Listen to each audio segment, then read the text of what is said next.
Good day guys. Ngayon ay tuturuan ko kayo kung paano gumawa ng diagram dito sa ating pneumatics.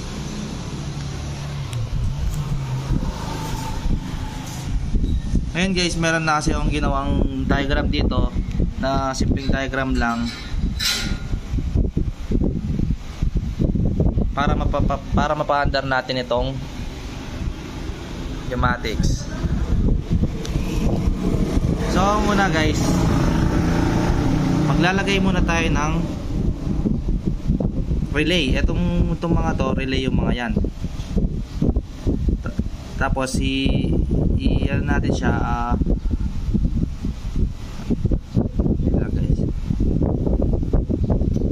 i-identification natin siya patungo dito sa ating module para mapa-under natin itong pneumatics.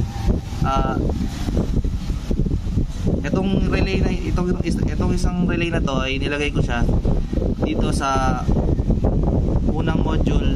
Nilagay ko yung pangalan ay O1. Itong O1 na to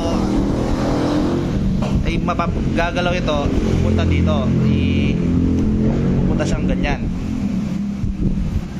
Try ko no guys para makita nyo. Start ko lang.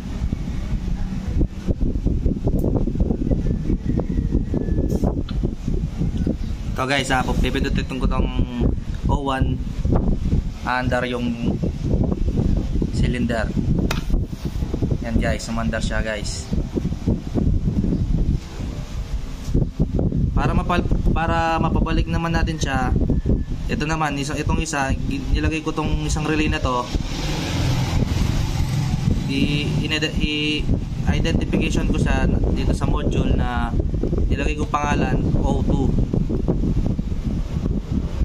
Guys, papatayin muna natin pala itong O1 bago natin mapa-under itong O2. Guys, pindutin ko siya guys. Yan guys, bumalik guys.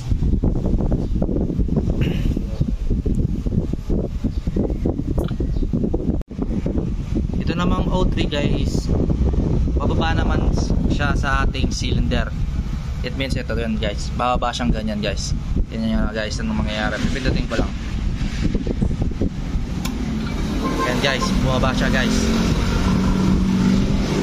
Tapos ito naman O4, paangat naman siya guys. Papatayin muna natin ulit tong O3 bago natin mapa-under itong O4. Yan guys, pipindutin ko siya guys. Babalik siya. Yan guys, bumalik na siya. Sana all, di ba guys, bumabalik. So yun guys, ito nga pala yung kabuuan nating function nitong pneumatics na ginawa natin.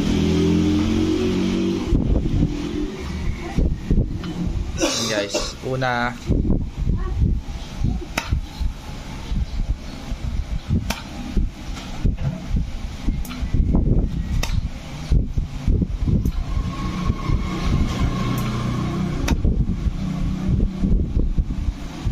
so guys, yun lang po. Maraming salamat po.